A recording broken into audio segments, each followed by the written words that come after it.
Hey everyone, welcome back to Nadlan Forum Podcast Daily. It's Lior here, and today we're diving into a topic I keep getting questions about: down payments. Median down payments in the third quarter of 2025, they're basically stuck at $30,400. Seriously, almost no change from last year, and we're talking just a $500 bump from the previous quarter. I mean, that number has just been sitting there stubborn as ever. What's wild is that these down payments now average 14.4% of the purchase price. And it's been steady like that since, I want to say, 2022. Totally different from those crazy swings we saw during the pandemic housing boom, right? Back then, you'd see down payments shooting up and down depending on who blinked first in a bidding war. This year, it's almost boring. Even the usual spring and summer uptick was barely noticeable. I think down payments rose 0.5% between Q1 and Q3. Not exactly record-breaking. And honestly, guys, it really hits you when you look at where we came from. I remember helping this client back in 2019. In New York, actually, close on a home with just $14,000 down. Now, that feels like ancient history. Today, you need more than double that just to get started, even though the market's not nearly as frantic as it was a couple years ago. Prices got high and just stayed there. Down payments, too. It's a totally different playing field now, and saving up takes so much longer, especially with wages having trouble keeping up with inflation. But here's the thing. Even though prices aren't skyrocketing anymore, the entry fee to buy a home just hasn't budged, and that's making a big impact on who can afford to actually pull the trigger. So, let's talk about who's actually able to get into the market today. The numbers say a lot. The median FICO score for buyers right now is 735, about 20 points higher than the national average. It's kind of like the gate just got a little bit taller, you know? If you've got strong credit and a solid savings cushion, you're one of the lucky ones. But for most folks, especially first-timers or anyone in the middle income bracket, it's getting harder to even think about buying.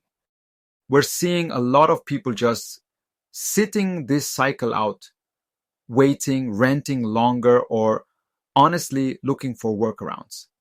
Some people are teaming up with family, doing the whole co-buying thing, or turning to multi-generational homes, which, by the way, is something I talked about with a client last week who was torn between buying alone and buying with her sister.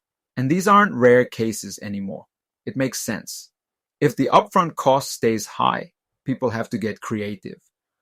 Or they stay on the sidelines until something gives, like a dip in rates or a surge in supply.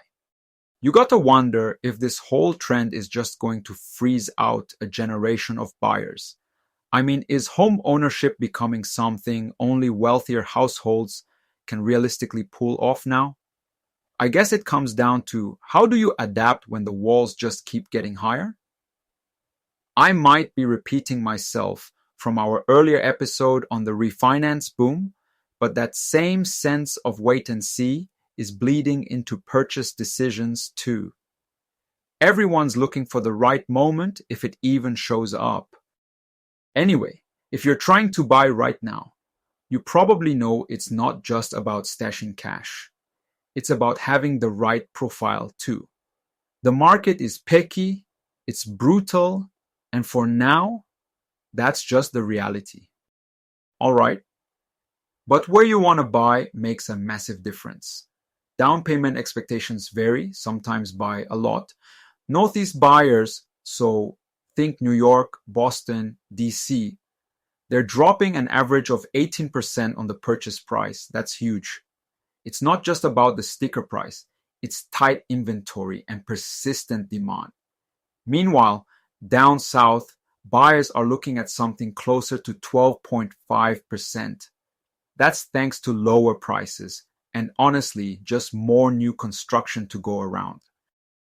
And, you know, in states like California and New York, it can take several years of income just to cover a 10-15% down payment. Wages can't keep up with how fast home values have grown, especially in those coastal hotspots. You look at the Midwest, things are closer to the national average.